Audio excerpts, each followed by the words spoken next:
Hello, hello. It's Rowan, and it is Thursday, so it is time for our spiritual panel. And today it is on the planet Saturn. And I am a little bit late, so I do apologize to everybody. So let me share.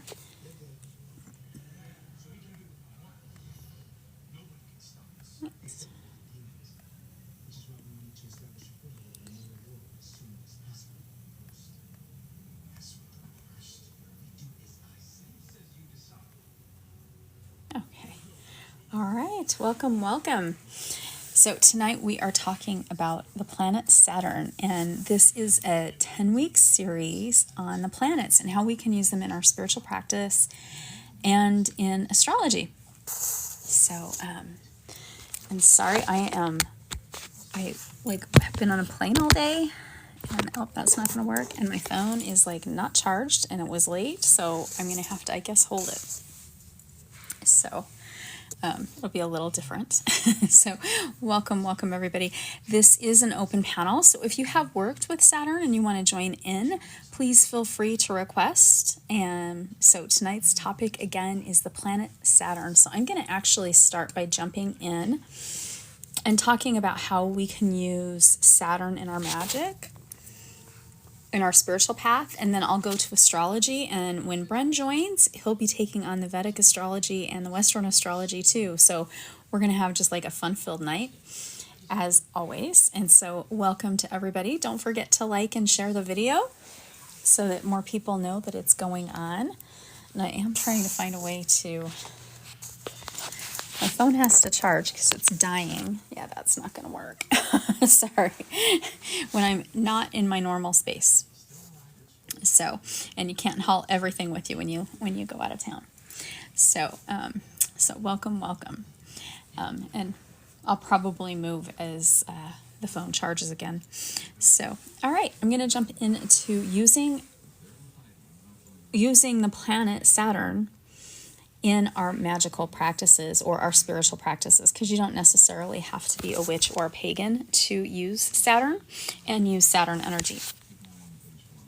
So when we look at the planet Saturn, Saturn is associated with discipline, responsibility, structure, wisdom, and limitations. And what I love about Saturn is you can usually tell when you are with people where their Saturn falls by how disciplined and responsible they are, because some of our signs were a little looser and more laid back, and some are we'll follow everything, every rule, so it is pretty fun. And so when we are incorporating Saturn into our spiritual practice or our magical practice, we can use Saturn's energy whenever we are doing rituals or ceremonies, when we're doing spells. We can also use it in meditation to help manifest goals. So if we maybe feel like we're not so disciplined, I know it's so funny. Usually I have the moon, and now I've got sports posters because I'm at my brother's. So we're both the two different spectrums, and it's great. But when we are using Saturn energy in our practice,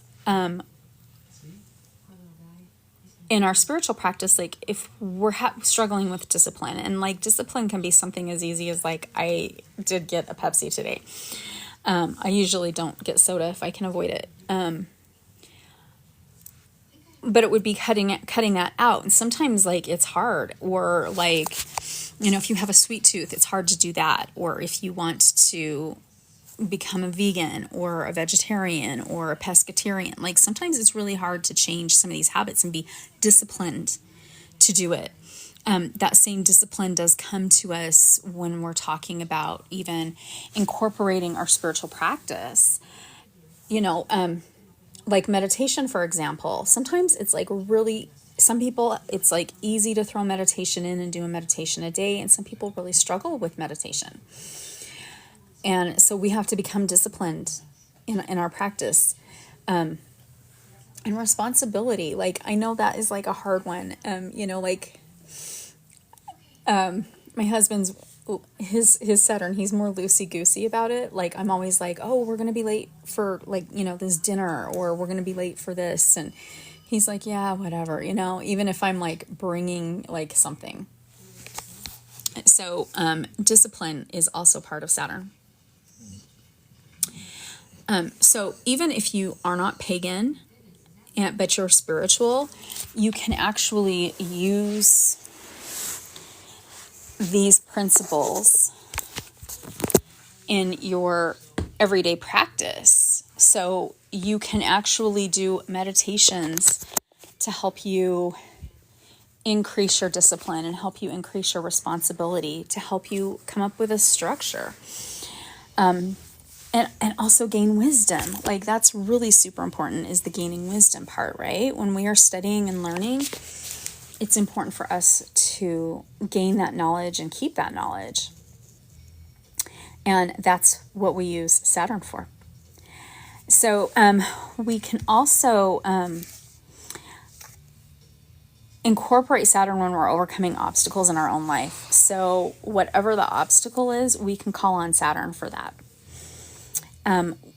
Saturn is also linked to karma, protection, and binding harmful energies. So you can think about that, like when we do something mean to somebody, that's going to come back on us. But when we do something nice, that is going to come back on us, right? That's karma. But when we do need to have protection. And so, like, even for those of us that go live or are here in the spiritual community on TikTok, we're going to run into negative people. We're going to run into psychic vampires. And as we run into that, we can incorporate Saturn to protect us from that energy and help us deal with it the best way we can. And that's actually like a fun topic too, because like, what is the best way to do it? Well, first we need to like let it go and let it not bother us, which I know sometimes can be hard, because some people, like, they just intentionally want to antagonize everybody. You know, it's like, I see it like on sometimes I'll like just pop on a channel and listen, but then I'll like, you know, hear like somebody getting frustrated, or I'll start seeing comments, and it's really sad that people are like that, but there are people like that. So you can actually do protection from people like that, so that they can't find you if you're going live, or that when they come, that their tongue's tied, or maybe their fingers can't type, right? So we can do that, but we can bind their harmful energy so that it does not affect us and does not create any problems or issues. And that's like really super important for us to do. So those are just a few key things. So I'm going to just kind of go a little bit more in depth in how we can do this in magic. So if you saw the preview video today, I did use the Saturn glyph. And we can carve that glyph into like wood or candles. I know I've gone over candle magic quite a bit. I love candle magic. So you can use that energy for Saturn. You can also write it on a piece of paper. One thing I love to do, like if I'm out in nature and I don't want to like haul like a lot, I will actually just do the glyphs when I'm doing ritual on the ground. Like I'll just carve it into the dirt on the ground. Or I might find, well, Saturn's a little trickier to do with sticks, but you can actually, like, you can find sticks and rocks and put the glyph in the ground with sticks and rocks. So it is really fun. Like, there's so many different ways we can use the glyph to enhance our rituals and our practice. So as we look at these key associations, with discipline and responsibility, Saturn is really the planet of self-discipline and taking responsibility for our own actions. And you may be like, I know one thing like we hear a lot is like sometimes people will do something and we're not happy about how they treated us. And all we want is an apology most of the time, right? Well, we can't force them to apologize to us. We can never do that, but we know not to actually behave the way that they behaved. And so that's something that we can personally change. So when we look at this, we can just make sure like we're treating people the way we would want to be treated. And And that's part of like us taking responsibility and self-discipline for our own actions, especially like, I'm going to use this as an example, like COVID. How many of us like were eating and staying at home? Like we had really no choice, right? I went from working in an office to working at home. And I would walk on my lunch break and stopped walking on my lunch break because I kind of was working through my lunch break, to be honest, because it was like, maybe I'll just work through it. So,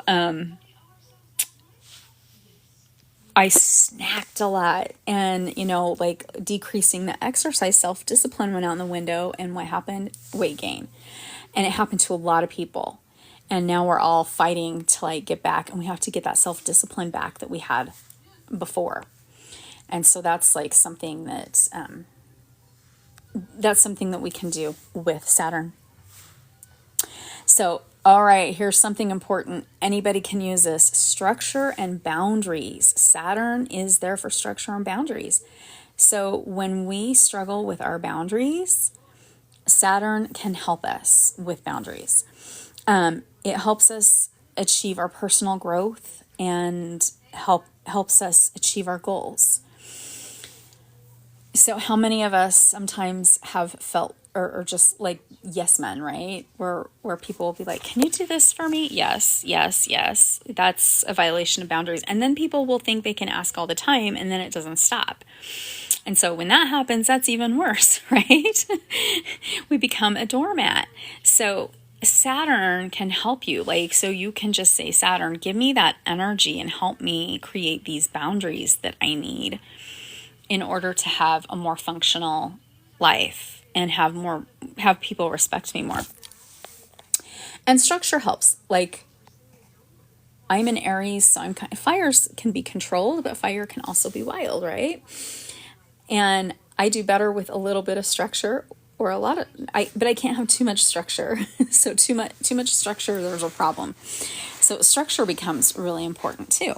So that's something that we can think about when we are working with Saturn.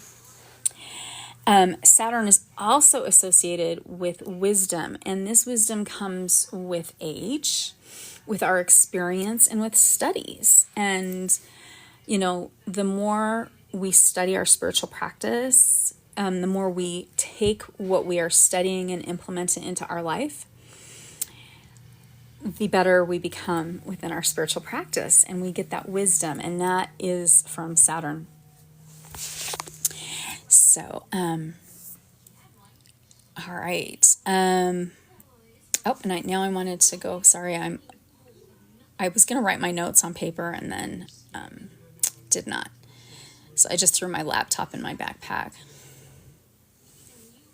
So I'm going to talk about some of the herbs associated with Saturn. Hang on while I get to those notes. Okay. And I'll let when Bryn pops in here. Oh, there's Bryn. Sorry, Bryn. There we go. All right, Bryn's here. Yay. I'll let Bryn talk about the body parts when we get there. But I'm going to just talk about some of the herbs. And keep in mind, there's a ton of herbs. I mean, there are just so many herbs we can talk about. So one of them I'm going to bring up that I actually really like working with, and I know some people don't like the smell, but one of them that I love is patchouli. And patchouli is really great to mix with a lot of other herbs. So I really like patchouli. Another one is myrrh. It is very powerful to use. Myrrh can be used for protection, and it's really good for stability and discipline.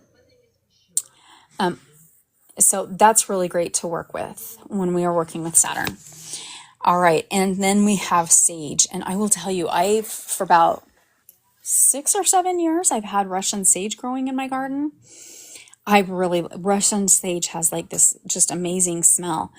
But it's one we can use. There's 400 species of sage. So we're not going to have all of them. And I will tell you, Russian sage grows really easy.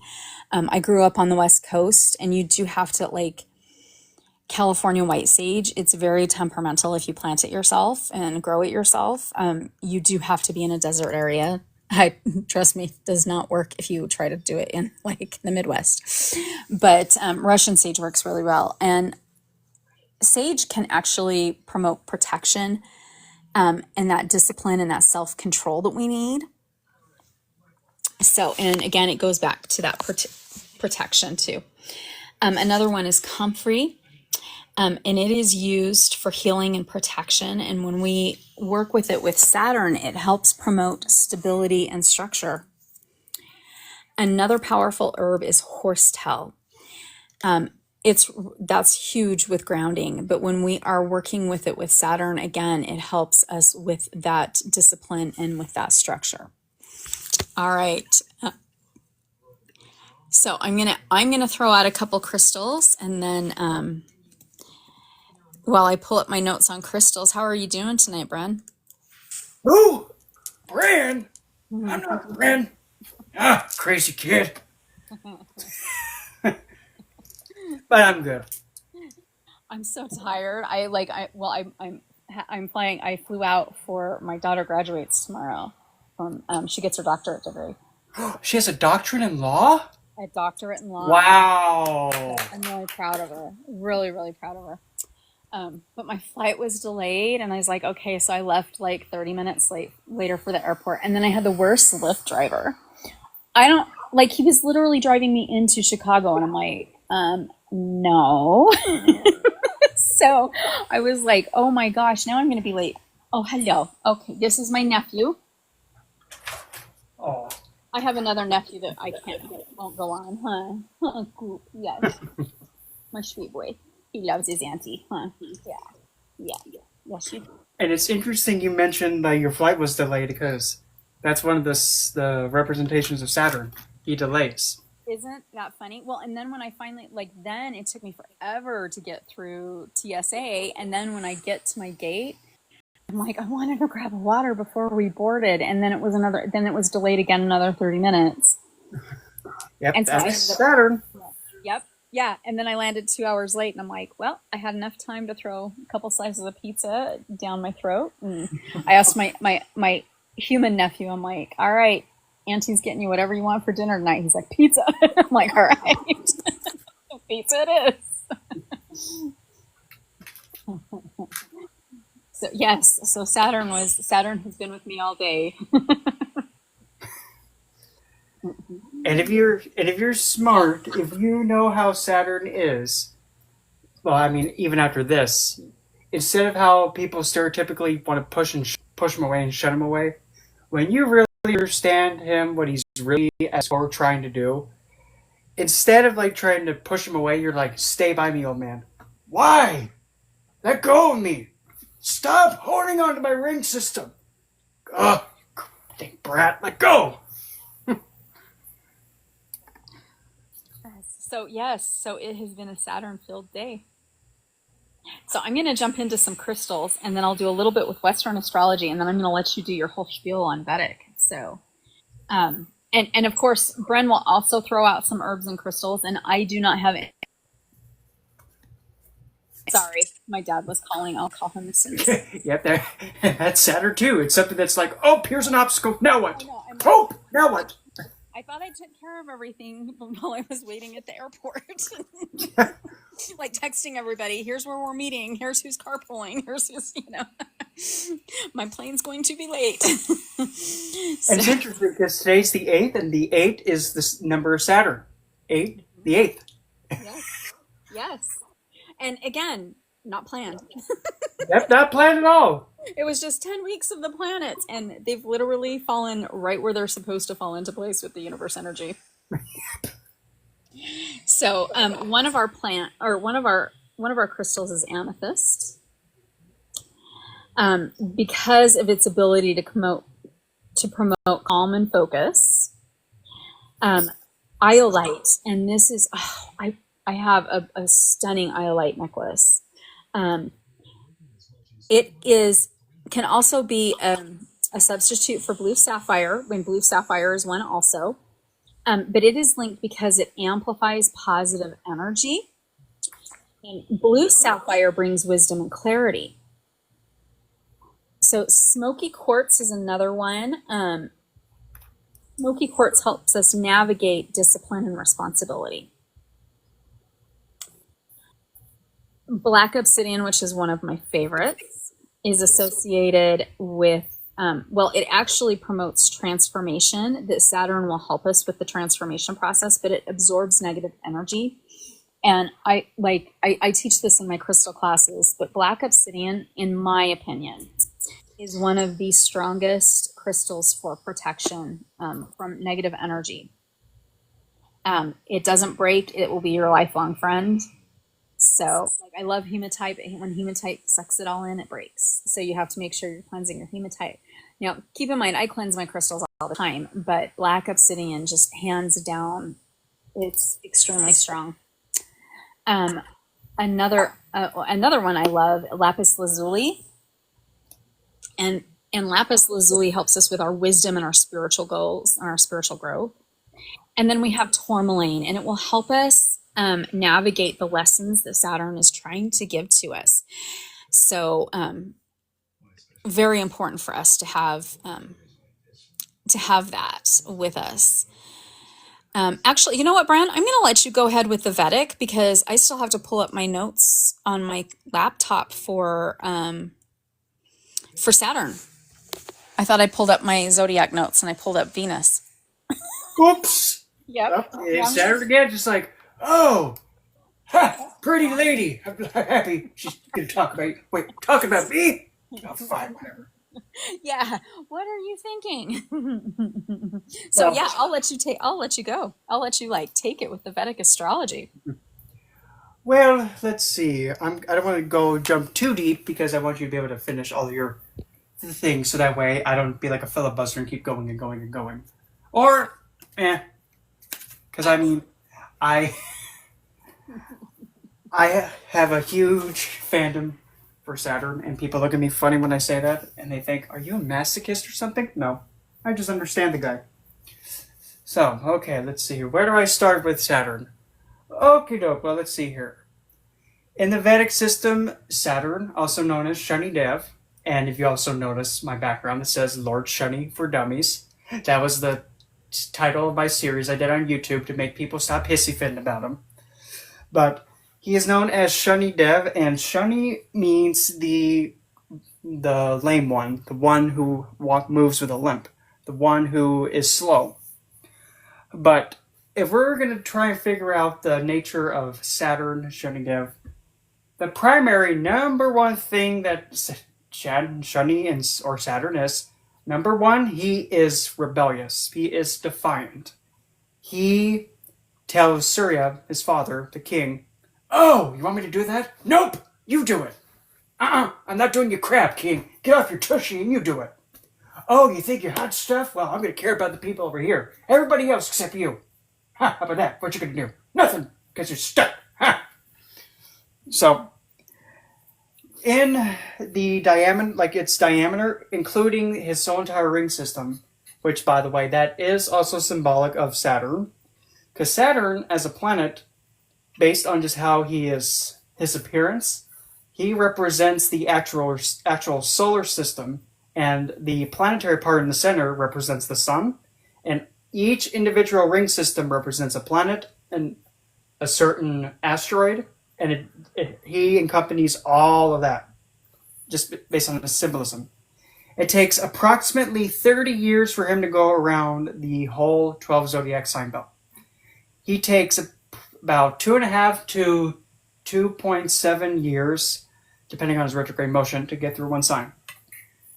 Of all of the planets that could be seen with the eye, without any assistance, Saturn is the planet that goes retrograde the longest, meaning that he goes retrograde for the longest period, and he does it the most. Because again, being rebellious, defiant. He goes into retrogression, stays in it the longest, then comes back out. And he moves very, very slow. And his retrograde motion is approximately 4 years.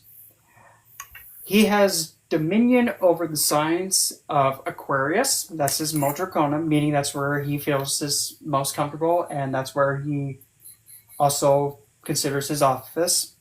His secondary road sign is Capricorn, and he is an exaltation in Libra because, well, in Libra, essentially you have the checks, balances, bartering, negotiation.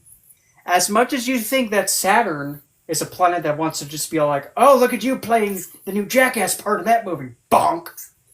He's, believe it or not, he's a planet that wants to make deals. He wants to mingle with people. He wants to go amongst the collective and start making relationships, friendships. Because him being an outcast planet, he's all alone out there. In fact, he's the farthest planet that you can see with just the eye. With, of course, assistants, you have your own stuff to include all of them. But Saturn, he's all out there in the dark, and that's why he's assigned to the darkness. Things that are in the dark. The things you don't want to mess with. The things that are like point-blank reality. But in Libra, you're taking the planet that wants to go and dwell within the collective. You're taking him, and now you're putting him in the marketplace. Well, if you're in a collective and you're in the marketplace, you want to make deals. So Saturn feels like, oh, I could go talk to a lot of people and see many people. Oh, how much are you going to charge for that? You know what? That's not enough. Here, I'm going to give you a little bit more. Okay, thank you. What about you? How much? What are you selling? He wants to mingle. He wants to get to know each other. He wants to build those relationships. And that's why he's exalted in Libra. And in the natural zodiac alignment in the houses, when you put Saturn in the 7th house, that's where he gets directional strength, or known as a Digbala. Meaning that Saturn in the 7th is like, okay, I can see perfectly clear now. I'm like, I have 20/20 vision, like how I used to back in the day. Okay, I can see perfectly. And Saturn in the 7th, a good way to remember that is you have Saturn representing the servant. When you put the servant in front of you, you're having the servant standing before you at the ready, just waiting. Okay, what's the task, Missy? What do you want me to do? Okay, on it. Then he's come back and say, okay, what's next? That's why he gets that directional strength, because your servant or the person that is deflecting back to you is in front of you. And where Saturn loses his direction and where he gets pissed off is in Aries. Well, you're putting Saturn in the ascendant. Like, for example, for me, I have Saturn in the ascendant. Saturn in the ascendant's like, what? What do you mean I gotta have a physical body? What? Do you not see how slow I am? Oh, I can't even move because I'm so slow.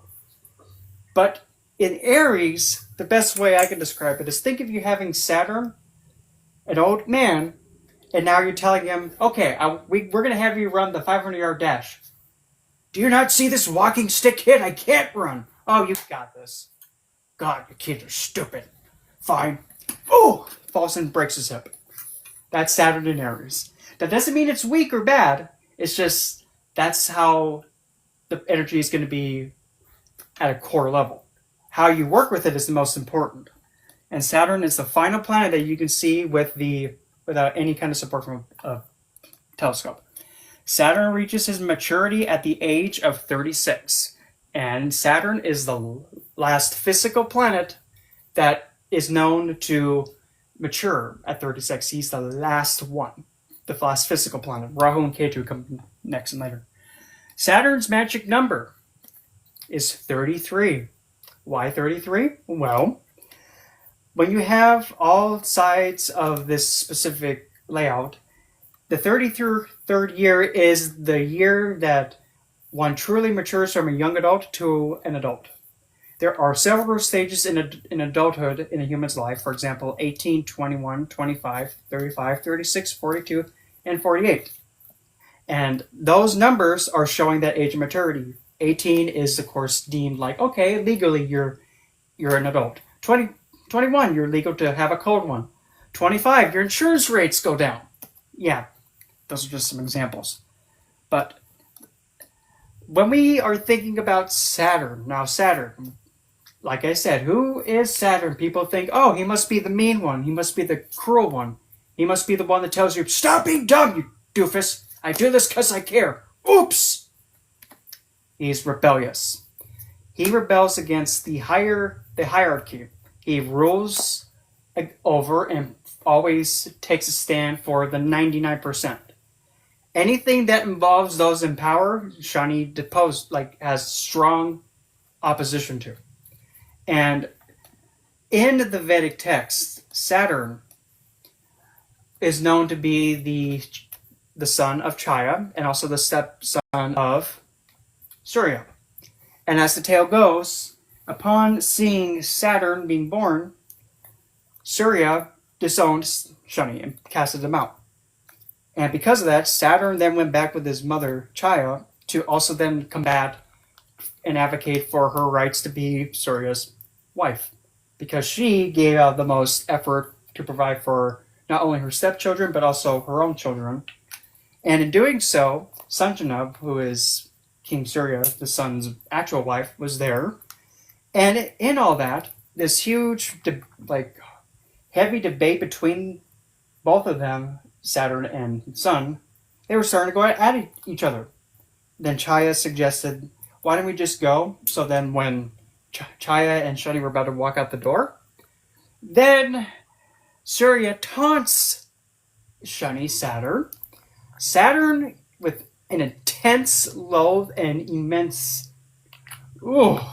he turns and takes a good glare right at Surya, the sun, and eclipses him. Blacks him out. Then from there, everybody's like, oh, crap. The sun is blacked out. It's like Winter Wonderland here. Everything's going to kick the bucket. Then they had no choice but then to call on Lord Shiva to come in and to do something about that. And Lord Shiva was able to restore King Surya back to his normal state of being, like, providing the heat and whatnot. But in doing so,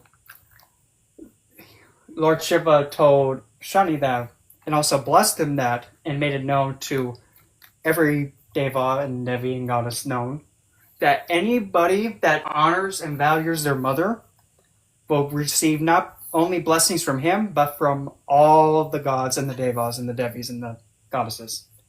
So, a Saturn-dominant person, if they are a really dignified Saturnian person, they will be hyper-protective and over-vigilant in regards to the mother. So say the mother is in any kind of distress or in any form of, like, say, physical confrontation, a strong Saturnian native will not hesitate to go in swinging for the mother. Even, it doesn't matter who it is, that child will table flip on the aggressor. And it can even be like in a verbal altercation, physical, even in illegal. That Saturnian kid will be so adamant on taking a stand for their mother. And now Saturn, as a planet, he, of course, is seen to be slow. He delays. He takes his time. Some say he's lazy. I disagree with that, but it is what it is. And Saturn, on a more positive side, when we take a look at those words and then flip it, Saturn is slow. Okay. How about instead Saturn is pinpoint, perfect, precise? Meaning every step he takes, it's heavy, but it's grounded. And to step like that means every step you take, it's calculated, you know exactly where to step, and then you step with every bit of your might. Then you move forward. Saturn delays. Well, okay, let's look at it this way. You're working on something, and all of a sudden you keep trying and trying, but then you're caught with an option between, okay, am I going to go keep trying or am I going to give up? Well, that is Saturn saying, oh, you want this shiny thing? Really? You want it? Prove it. Nope.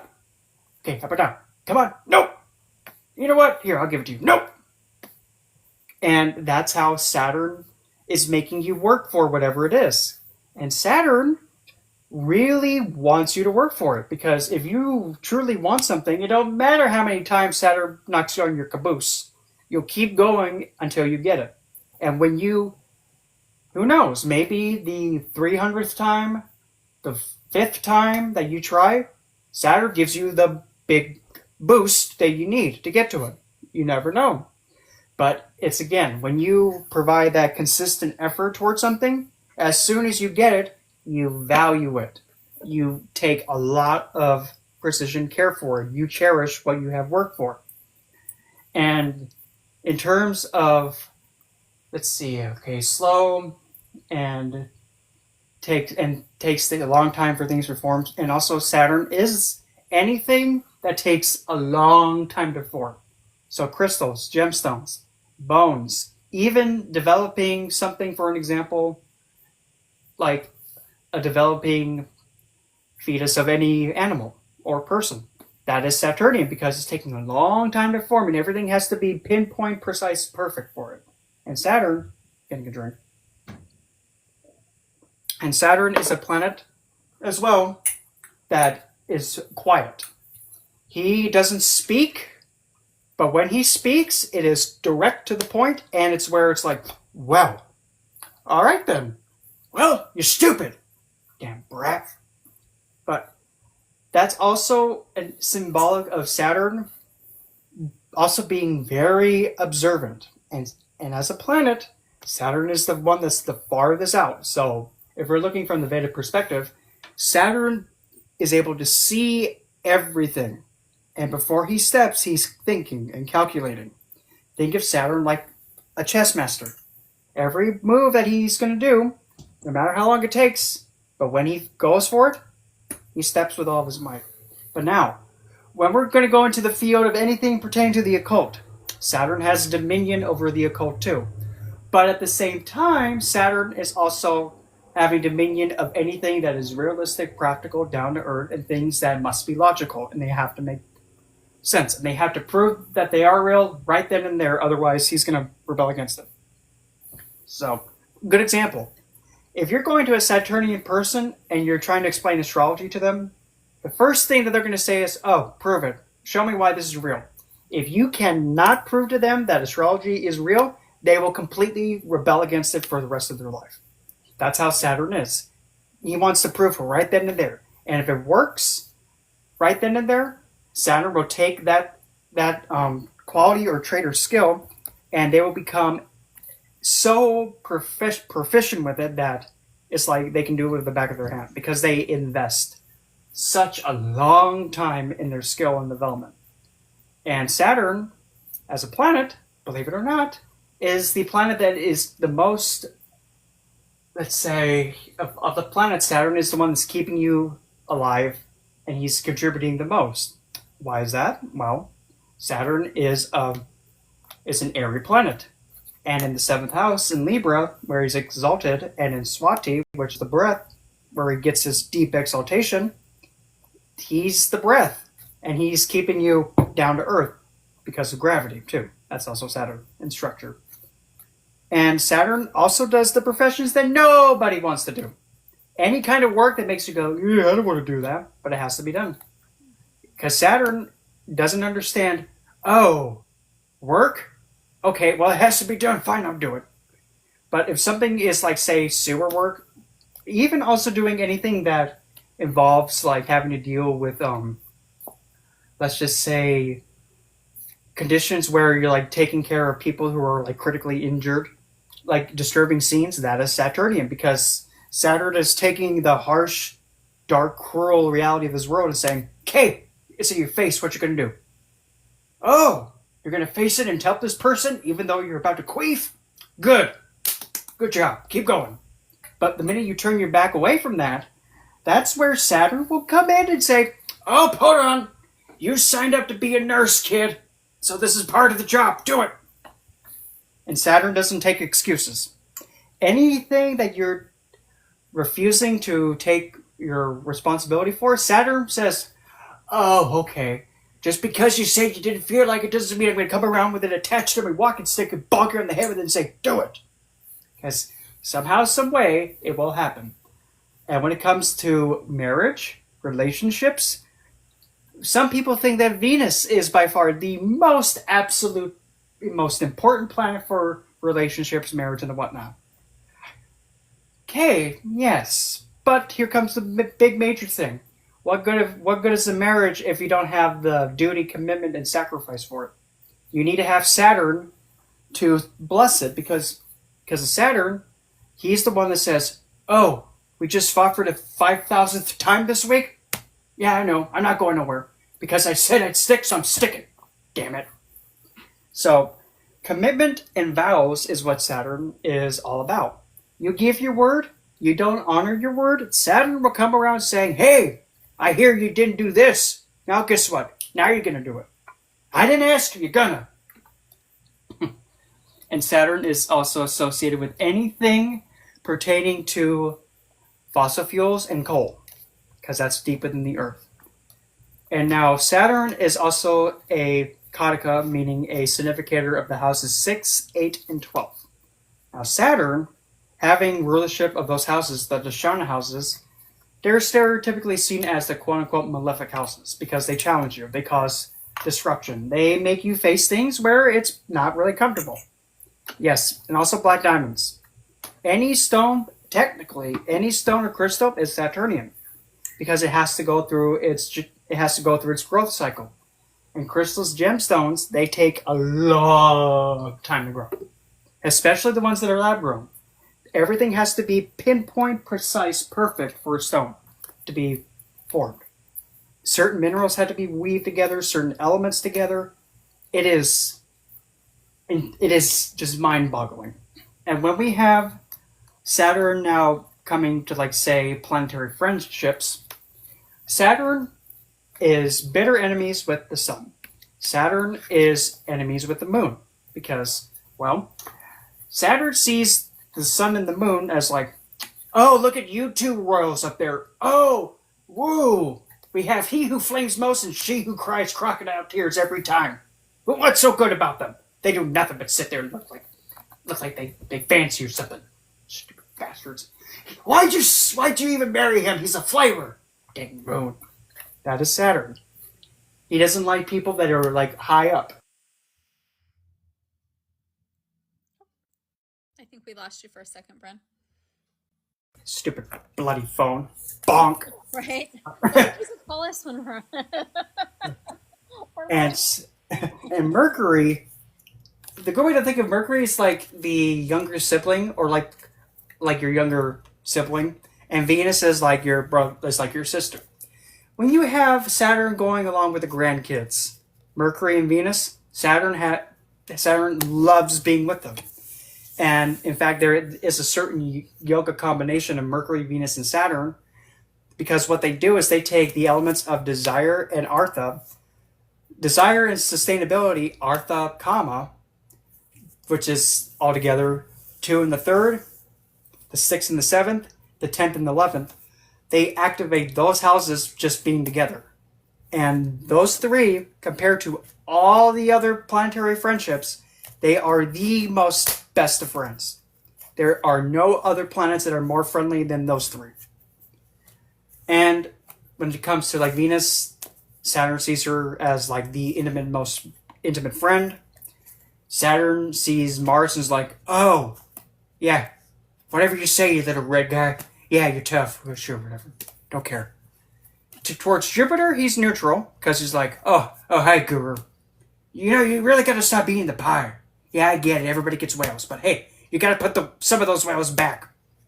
Crazy kid. Rahu, Saturn is friendly with the North Node because the North Node wants to get his vengeance on the luminaries for telling on him. And K2, the South Node, is also friendly with Saturn because it wants somewhat the same thing. But Uranus, Saturn sees Uranus as an enemy because, well, in the Greek mythology, Kronos, Saturn, sees his father Uranus as an enemy. And Uranus is like a physical representation of Rahu. So Saturn sees Uranus as, oh, Dad, you're still drunk, I see.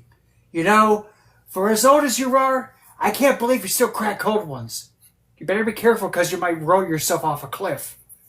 Saturn doesn't like Neptune because it's like, oh, you're a what? A hizzard? What the heck's a hizzard? Like a lizard? Yeah, I don't care. Crazy Neptunian thing. Saturn also doesn't like Pluto because Saturn sees Pluto. It's like, oh, what do you want, little runt? Hey, sit down. You can't be doing that, little brat. Well, why is this old guy so mean to me? I said stick it, kid. And with Black Moon Lilith, Saturn considers her a friendly planet because both of them are outcast planets. Lilith is the outcast feminine, and Saturn is an overall outcast. When you bring them together, and they both represent the darkness, them together, it's like you have the darkest parts of being outcasted now coming together as one. So an advocate for somebody who's like, of those who have experienced DV, quite a terrifying person to go against, like say, in a DV case. Like they're defending the victim. Oh, talk about being ruthless. And let's see, what else can we add in here? Wherever Saturn is placed in your chart placements, wherever he's at, that is essentially where you will be the most rebellious and defiant in. Wherever he's at, don't know why the heck that thing's messing up here. Switch it that way. So Saturn, wherever he's at, that is where you'll be the most rebellious and push back against.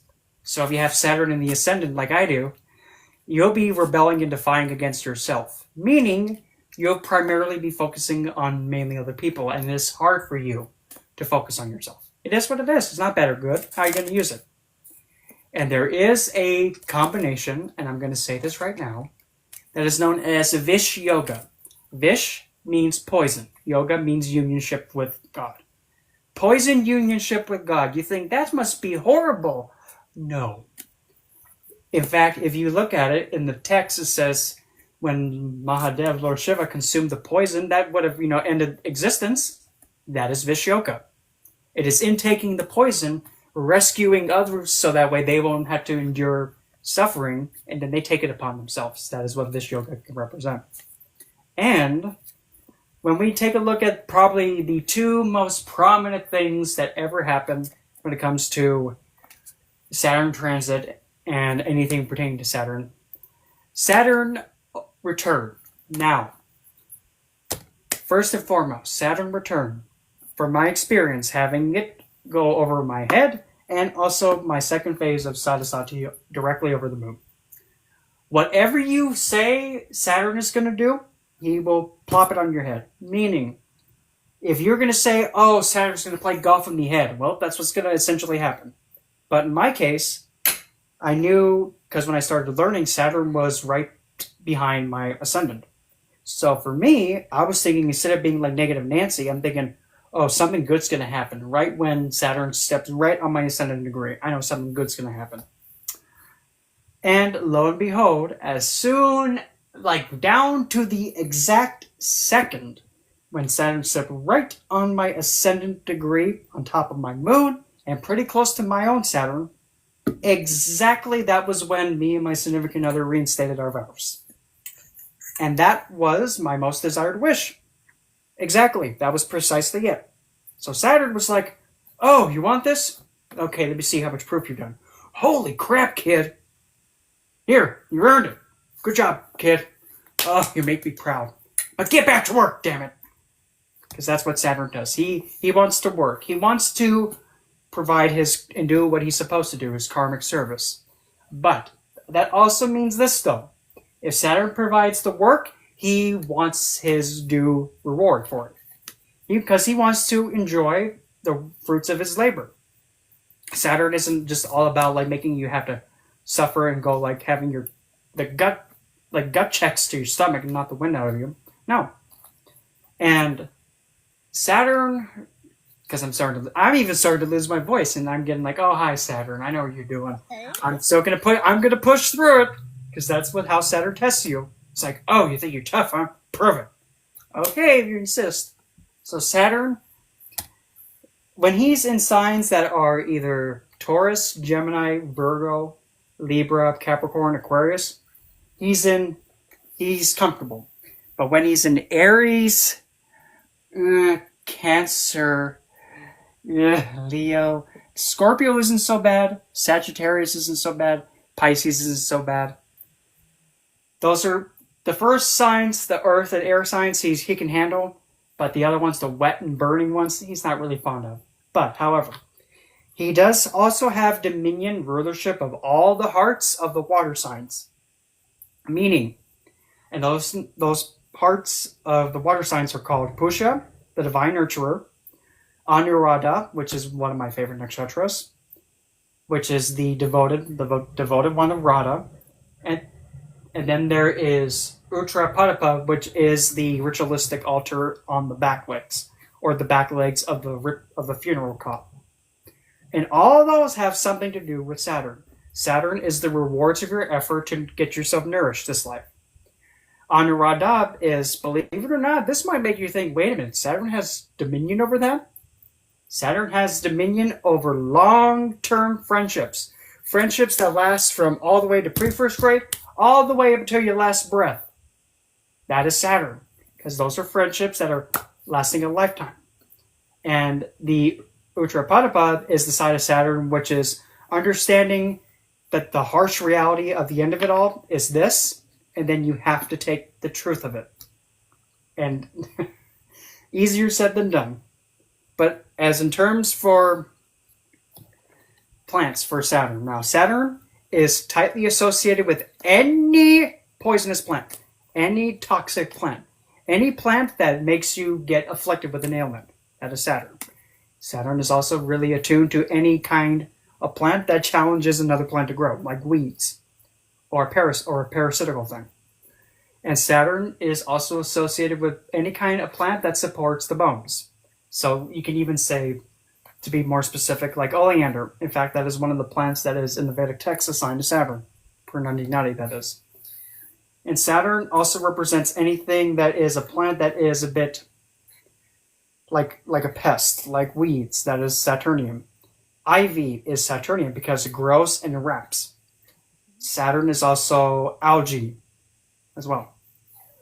Now, when we come to say stones and crystals, technically it could be any stone or crystal. But if we're going to be specific, the number one primary stone of Saturn is blue sapphire. That is his primary stone. In fact, the blue sapphire is symbolic of his wife. So if you're wearing a blue sapphire, if you have a blue sapphire, you essentially have a Shanidev as a wife with you. And it is very, very, very, very, very, very, very, very important you take care of that blue sapphire. Because if you don't, Saturn will come around and be like, hey, watch how you handle my wife, you stupid brat. I'm going to play golf with your hand. Yes, sir. I'm watching, brat. And let's see, what else do we tack on? And when it comes to magic or any kind of practice at all, Saturn, number one, he is by far the best planet to invoke for restricting anything, to prevent something, and also to do for return to sender or to mitigate any kind of working. Because his ring system, whatever gets casted gets blocked and deflected back. And Saturn can be used for malefic work if you deem fit, nothing wrong with that. But Saturn, if you were to do Saturn in a really creative way, at least this is how I love to use them. Say you are now married to somebody and you want to make sure that relationship and marriage sticks. Simple. You take a picture of both you and the other person. You put it in a plastic baggie, of course, on the back with the names written 3 times, equally inside of a figure 8. And then you put a heart at the top of it, and then you put another heart in the bottom. And then from that, you put it in a plastic bag, you fill it up with rose water, and then you just put it in the freezer down at the bottom. Because what that is you're taking water, emotions, and then there's love there, and rose, which is Venus, you're now taking that and now you're restricting those two in love. You're keeping that marriage frozen. And the only way for that to be broken is if you take it out of that cold environment. Because love, when it's restricted, and water, emotions, when it's restricted, is devotion. And that's what Saturn wants to do. He wants to stick with what he knows and not go anywhere else. Because he wants to do the same thing over and over and over and over again. And, in fact, fun fact, when it comes to Saturn, Shanidev, in charts that I've seen, he does potentially show the potential to show challenges of being on the autism spectrum disorder. Because Saturn is repetitive. He wants to do the same thing over and over again. He hates change. If you're going to change something for Saturn, you have to do it one at a time. You throw off his groove, he won't have it. Because Saturn wants things to be done a certain way.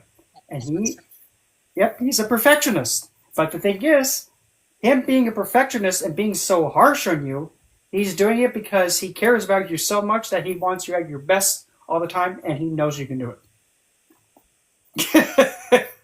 Woo!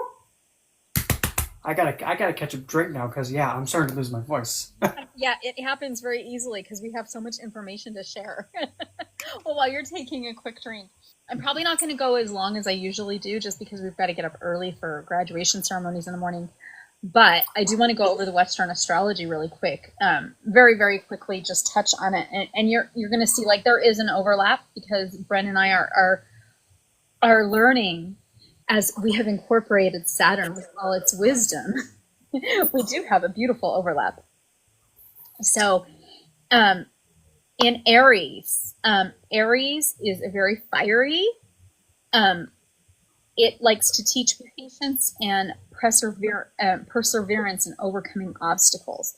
So Aries typically does use leadership skills and self-discipline. But again, fire, like fires can be controlled, but they are also can get out of control extremely easily. So Saturn does not necessarily love our fire signs. Taurus is very grounded in nature, and it fosters a sense of stability and material security. They emphasize financial prudence and steady approach to achieving long-term goals. So when it's in Taurus, you guys are the savers. You guys know like what stocks to invest in. You know what properties to invest in. Gemini, which actually mine is in Gemini. And it makes so much sense because of how I learn and how I teach. Because if your Saturn is in Gemini, you're very organized in your communication. You learn with patience and you explore intellectual pursuits in a very structured manner. Like you have a specific way that you do this and you learn in a specific way. My husband even said to me, he's like, why do you make your notes like so much? Because like I'll sit in a class, take notes, and then when I divide up my notes, I like literally rewrite them. And my husband's like, why? And I'm like, well, it regurgitates it. I'm sucking the energy in, but then it's like I know how I learn, so I have to structure it in a specific way, and you can't do that while you're taking notes while the class is going. So any of you Gemini, Saturn's in Gemini out there, you understand what I'm talking about with that. My crazy OCD on my structure and my learning. So if your Saturn is in Cancer, you have a strong emotional resilience and nurture family relationships, and you offer a sense of groundedness. When Saturn is in Leo, Leo is very creative and very has a lot of self-expression, and they take on leadership roles with discipline and responsibility, but they're also still the superstar. I always have to throw that out wherever Leo is, wherever your Leos fall, it's always the superstar. If your Saturn is in Virgo, Virgo's natural forces are precision and detail. They foster a very strong ethical work. So if you've been around those people, and a sense of accomplishment. They can be very, like when someone's Virgo is in Saturn, they are typically extremely like, they're those people that you look up to where it's like, oh, they're so on it. If your Saturn is in Libra, Libra likes to find balance and fairness and justice, and they promote harmony and responsibility in relationships. If your Saturn is in Scorpio, Scorpio is very intense and resilient, and they embrace transformation and learn through challenges. So Saturn, like, lots of admiration for people that have their Scorpio and Saturn, because they really do they're the ones you look at and you're like, all this happened to you and you're like fine. Like they're just very, very resilient. When Saturn is in Scorpio, I'm sorry, in Sagittarius, I almost said Scorpio twice. In Sagittarius, they pursue philosophy and spiritual growth with a very disciplined focus, and they have to foster a sense of purpose with that. when it is in Capricorn, keep in mind Saturn in Capricorn amplifies, because it is the ruling sign of Saturn. It amplifies the natural ambition and drive.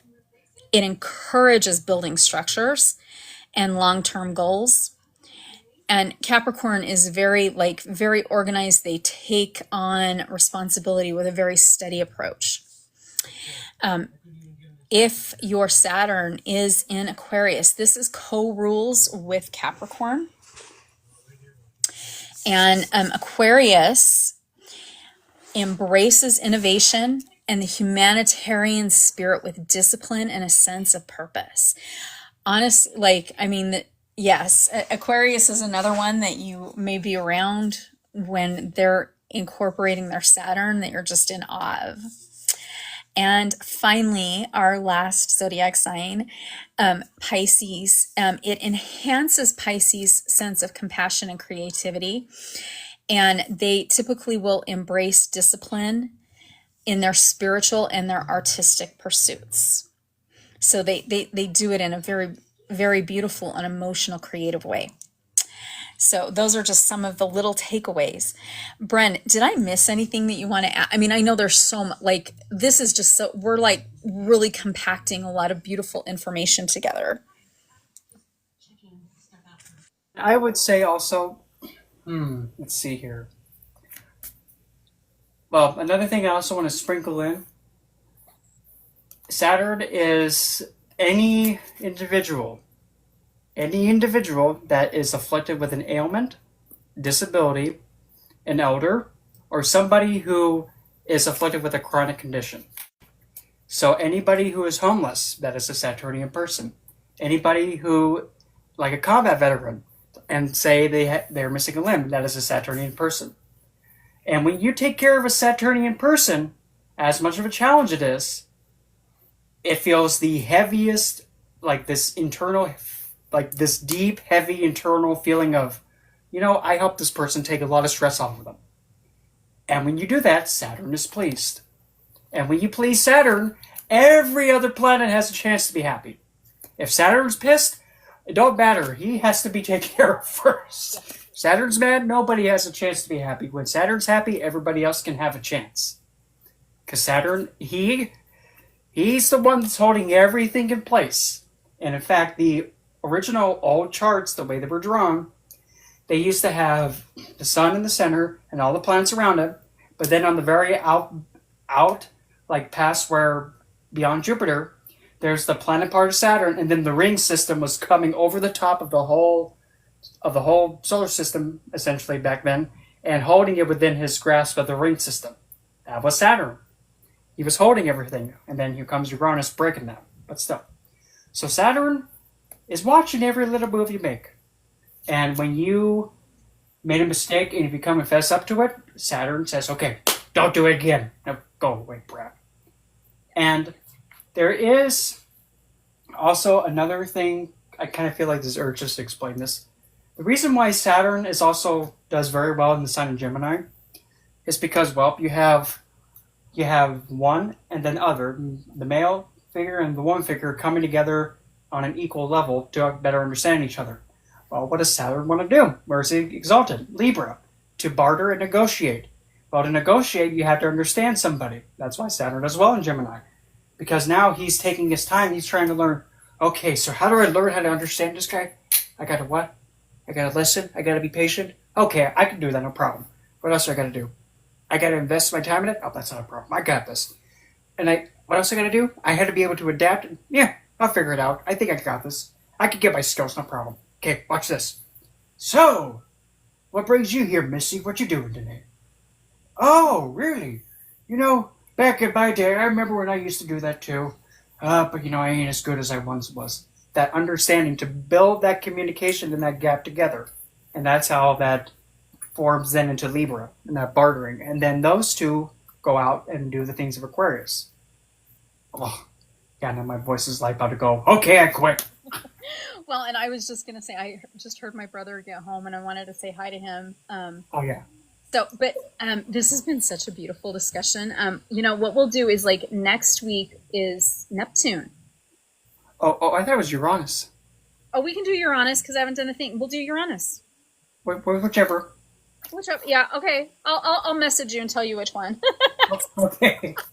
I'll like just random. I'm gonna let the universe plop it in our lap. But yeah, if we need to, we'll add a little bit more on Saturn because I know like usually we go a little bit longer, but I know Bren's losing his voice and I just like got into town, but I didn't want to not do I didn't want to like push it out a week, you know. So, but anything else you want to say before we go, Bren? Nope. Other than that, I hope the kids took notes, damn it, because I was watching you. Right. And if you make pen notes. If you didn't take notes, I do post the video on my YouTube and on my Patreon, and I actually have a bio link now, so it will take you to all of my social medias and my website. So, so there is a bio link now if you go to my bio portion, and it will just take you everywhere. So I'm really excited about that. But so if you did miss part of this or any of the other discussions, or you're like, oh, I want notes on this, you can do that. My YouTube is actually Triple Goddess Apothecary Reiki, but if you go to my bio here in TikTok and you click that, it's a bio link instead of Linktree because it's linked to my website. It'll literally tell you YouTube, and you can click YouTube, and then you can follow the YouTube. Super easy. So, yeah, Triple Goddess Apothecary and Reiki.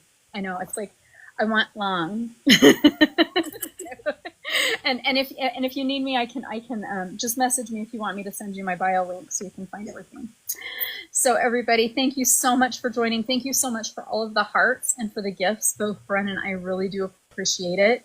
We love sharing this beautiful knowledge with you, and we will be here again next week. Yep.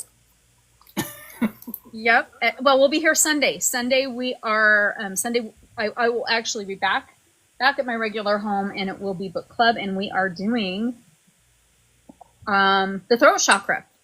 Funny. Yeah, so we're doing it's just funny how like everything's just like falling into place with the book and everything.